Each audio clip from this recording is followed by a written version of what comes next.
तो हेलो दोस्तों, क्या हाल चाल? सब बढ़िया। आज हम पढ़ने वाले चैप्टर 5 का ऑल फार्मूला, जो बहुत ही हमारे लिए इंपॉर्टेंट है। अगर आपको सिर्फ अगर ये फार्मूला याद रहता है तो आप बिल्कुल इजी, जो हमारा ऑब्जेक्टिव पूछता है, आप बिल्कुल सिर्फ क्वेश्चन देखेंगे और आपका ऑब्जेक्टिव बन जाएगा। क्योंकि जो हमारा जो ऑब्जेक्टिव पूछता है डायरेक्ट फार्मूला बेस पूछता है, इससे डायरेक्ट पूछ देगा। अगर आपको फार्मूला याद है तो आप डायरेक्ट टिक ऑब्जेक्टिव को धीरे धीरे टिक मार के निकल जाएंगे। इसलिए फार्मूला हमारे लिए बहुत ही इंपॉर्टेंट है।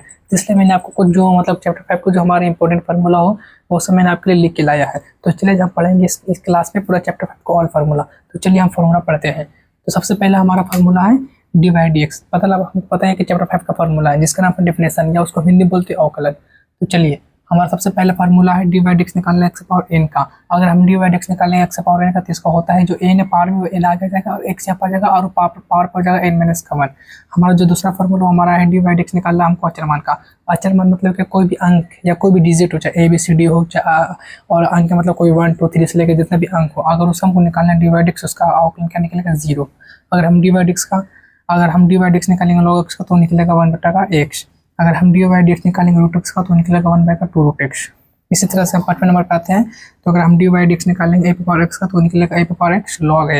ये हमारा 6वां नंबर फार्मूला है। अगर हम डी बाई डी एक्स निकालेंगे sin x का तो निकलेगा cos x। और जस्ट इसका ऑपोजिट, अगर हम डी बाई डी एक्स निकालेंगे cos x का तो निकलेगा माइनस का sin x। तो इससे हमारा ये 7वां फार्मूला कंप्लीट हो चुका। अब हम चलते हैं 8वां फार्मूला पे। तो हमारा 8वां फार्मूला है, हमको डी बाई डी एक्स निकालना है sec x का। तो sec x होता है sec x into tan x। हमको डी बाई डी एक्स निकालना है cos x का, इसका होता है माइनस का cos x into cot x। 10 हमारा है कि डी बाई डी एक्स निकालना हमको tan x का, तो tan x होता है sec स्क्वायर का x। फिर हमारे 11 फार्मूला हमको डी बाई डी एक्स निकालना है cot x का, तो इसका होता है माइनस का cos स्क्वायर x। 12वां हमको डी बाई डी एक्स निकालना है sin x का, तो इसका होता है 1/√1 माइनस x स्क्वायर। 13वां कि हमको डी बाई डी एक्स निकालना है cos इनवर्स x का, तो इसका होता है माइनस 1/√1 माइनस का x स्क्वायर।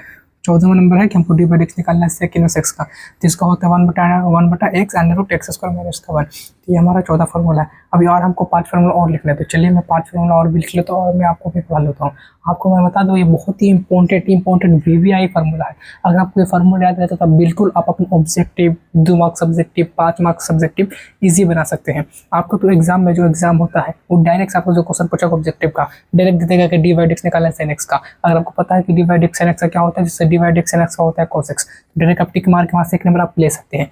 इस तरह से फार्मूला आपके लिए बहुत ही इंपॉर्टेंट है। जो आप चैप्टर 5 में पहुंचेंगे तो आपको पता चलेगा कि इस फार्मूला के बिना आप कोई सा भी मैथ नहीं बना सकते हैं चैप्टर 5 का। इसलिए आपको फार्मूला याद करना बहुत ही जरूरी है। तो चलिए, अभी हम ये पूरा फार्मूला हो चुका हमारा।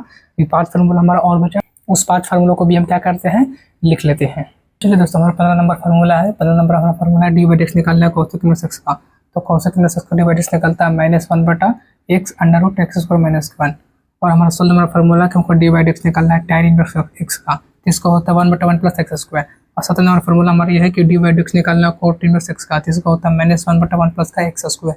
तो इस तरह से टोटल मैंने आपको 17 फार्मूला लिखा दिया। और ये 17 फार्मूला आपके लिए बहुत ही इंपॉर्टेंट है। हो सकता है तो आपको जो 17 फार्मूला आपको याद कर लेना है, क्योंकि अगर आप ये 17 फार्मूला याद नहीं कर सकते हैं तो आप जो चैप्टर 5 पे जो क्वेश्चन आपसे नहीं बनेगा। इसलिए बहुत ही इंपॉर्टेंट है ये फार्मूला आपके लिए। हो सके तो अपना कॉपी में नोट कर ले, या तो फिर हो सके आप स्क्रीनशॉट ले ले इसका, जो मैं फार्मूला लिखा है, और उससे डेली मतलब कि 1-2 दिन याद करें, आपको फार्मूला याद हो जाएगा। अब तब देखिएगा, जब आपको पूरा फार्मूला याद हो जाएगा तब आप देखिएगा कि आपको कैसे चैप्टर 5 का हर एक क्वेश्चन, चाहे ऑब्जेक्टिव हो, चाहे वो 2 नंबर हो, चाहे प्रश्न हो, कैसे आप सॉल्व करते हैं। तो चलिए, मैं आपका फार्मूला पढ़ा दिया जो बहुत ही इंपॉर्टेंट है। अब आपका काम उसे याद करना, आपको कैसे याद करते हो आपका काम है, और फार्मूलों को याद कर लेना। ये हमारा बहुत ही इंपॉर्टेंट फार्मूला है। तो चलिए, इसी क्लास को हम यहाँ पे समाप्त करते हैं, फिर हम मिलते हैं किसी और अगली क्लास में। तो चलिए, हम इस क्लास को यहाँ पे समाप्त करते हैं, फिर हम मिलते हैं किसी और अगली क्लास में। तब तक के लिए बाय बाय।